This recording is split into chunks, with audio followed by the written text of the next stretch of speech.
ఆత్మవిశ్వాసం ఉంటే అసాధ్యం అనిపించేది కూడా సాధ్యమే. ఈ మాటలు నిజం చేసి చూపించిన మహిళ సుధా చంద్రన్. ఆమె జీవితం మనకి ఎన్నో పాఠాలు నేర్పుతుంది. ఆమె కథనే మనం ఈ వీడియోలో తెలుసుకోబోతున్నాం. బాల్యం నుంచే సుధా చంద్రన్కి నాట్యం పట్ల ఆసక్తి ఉంది. 1965 సెప్టెంబర్ 27 ముంబైలో జన్మించిన సుధా చంద్రన్ చిన్నతనం నుంచే భరతనాట్యం పట్ల ఆసక్తి చూపించింది.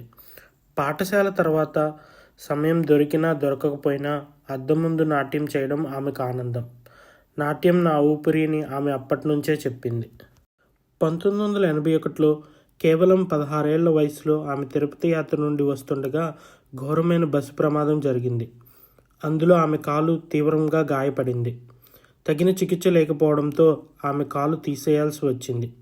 ఒక నర్తకి ఇంతకన్నా బాధాకరమైన విషయం ఏముంటుంది? ఒక్కసారిగా సుధా చంద్రన్కి నా జీవితం ఇక ముగిసిపోయింది అనిపించింది. కానీ ఆమె తల్లి ఇచ్చిన ధైర్యం, తండ్రి ఇచ్చిన ప్రోత్సాహంతో ముందుకు సాగారు. ఆమె జైపూర్ పుట్ అనే కృత్రిమ కాలు అమర్చుకున్నారు. శరీరం సహకరించకపోయినా ఆమెలో ఉన్న ఆత్మవిశ్వాసంతో ఆమె ముందుకు సాగారు. 1 సంవత్సరం పాటు కష్టపడి సాధన చేసిన తర్వాత ఆమె మళ్ళీ స్టేజ్పై నాట్యం చేసి ప్రేక్షకుల మన్ననలు పొందారు. ఆమె జీవితం ఎంతోమందికి స్ఫూర్తిగా నిలవడంతో దర్శకుడు తాతినేని రామారావు ఆమె జీవితాన్ని ఆధారంగా మయూరి అనే చిత్రం తీశాడు. ఈ సినిమాలో సుధా చంద్రన్గా తానే నటించింది. ఈ సినిమాను ఆమెకు రాష్ట్ర అవార్డులు, జాతీయ స్థాయి ప్రశంసలు తెచ్చిపెట్టింది. తర్వాత అదే కథను హిందీలో నాచే మయూరి పేరుతో తెరకెక్కించారు. దీంతో ఆమె కథ దేశం మొత్తం వినిపించింది.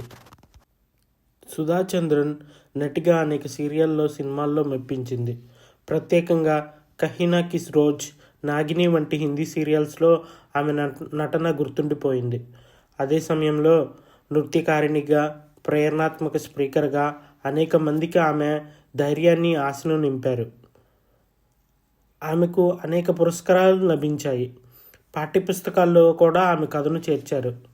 సంకల్పం ఉంటే సాధ్యం కానిది ఏమీ లేదు అనే నమ్మకానికి సుధా చంద్రన్ జీవితం సాక్ష్యమైంది.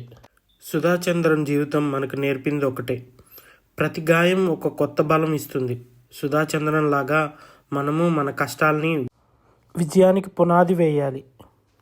ఇలాంటి మరెన్నో మంచి ఇన్స్పిరేషనల్ వీడియోస్ కోసం please subscribe to my channel.